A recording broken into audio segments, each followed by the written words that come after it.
Hi everyone, it's me, Clara Matos. So for today's video, samahan nyo nga po na magluto po kami ng langka. Ang kinuha ko na nga lang po is yung pinakamalaki. Kasi magdadala din po ng pagkain yung boyfriend ko doon sa ospital. Kasi nandoon po sila Tiyo at Auntie.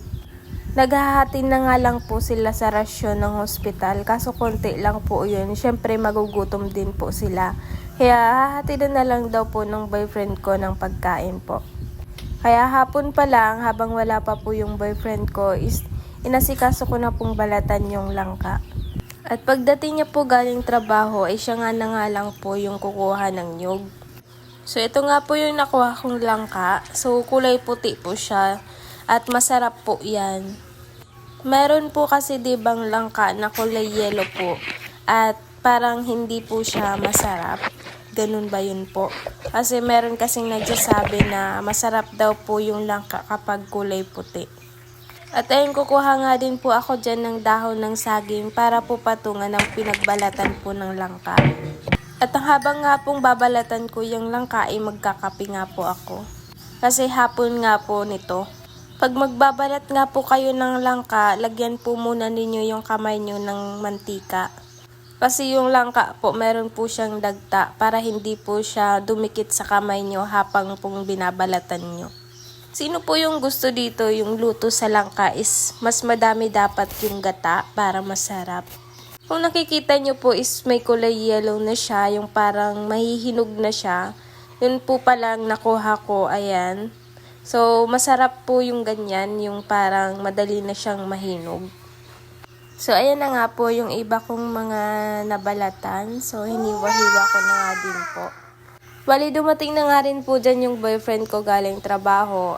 At habang hindi pa nga po ako tapos, ay nagwalis na nga lang po muna siya sa paligid. So, ayun, siya na nga lang po muna magluluto dahil siya daw po magluluto, sabi niya sa akin. At bibidyohan ko na nga lang po siya. At hiniwa na nga lang po niya yung bawang at mga sibuyas. Yung sibuyas. At pagkatapos po ay pinalagay ko na din po sa kanya yung sibuyas at bawang. At ito na nga rin po pala yung nyug. At siya na nga lang din po niyan maggagata para makuha niya po yung pinakagata po. Bali 3 nyug nga po pala yan. Hindi ko po mapakita ng maayos yung itsura ng boyfriend ko kasi nga po nahihiya po siya. At pagkatapos nga po ay inilagay niya na din po yung pangalawang gata sa langka. Kailangan po medyo madami kasi po sinisip-sip po ng langka yung gata. So ayan na nga po yung unang itsura ng pagkakulo po ng langka. At nilagyan na nga din po pala ito ng tanglad. Ang tanglad po kasi ang pinakaisa rin na pinakamasarap pag nagluluto ka po ng langka. Nung una, nilagyan na po niya ng tanglad. Kaso nga po nakulangan po siya sa lasa, kaya nilagyan nga po niya ulit. At nilagyan na din po ng konting magic sarap. Yan nga po ay hinihimay-himay ko na nga po muna yung tinapa.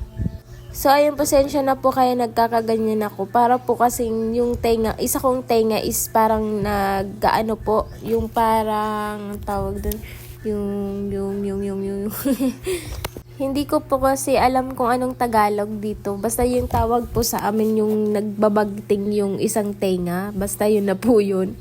Yung parang pag nagaano ka po ng kampana. Pag pinupukpok yung kampana. Basta ganun po. Basta yun na yun. Ang dami ko na explanation. Minsan po ba nagkakaganyan din po ba yung tenga nyo?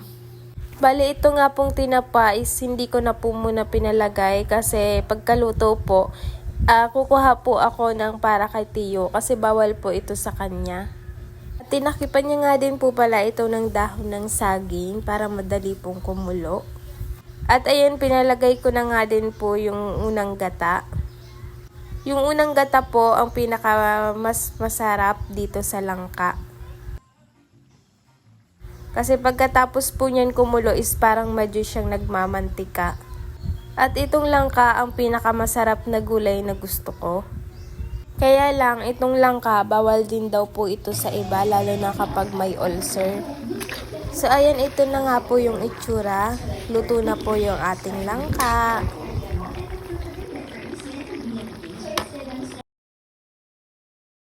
Dahil nakakuha na po ako ng para kay Tio, inilagay ko na po yung tinapa.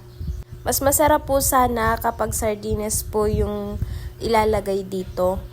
Kaso meron lang po kasi kami tinapa, kaya yun na lang po yung nilagay namin. Ganyang itsura po yung masarap sa luto ng langka. So ayun nga po, ilalagay ko na nga po sa baonan yung ulam po ng Tio. Bali yan na lang po kasi yung lagayan na meron ako na pwede paglagyan po ng ulam. Kasi yung una po is nilagay ko na din po sa baonan nung unang hatid po namin doon.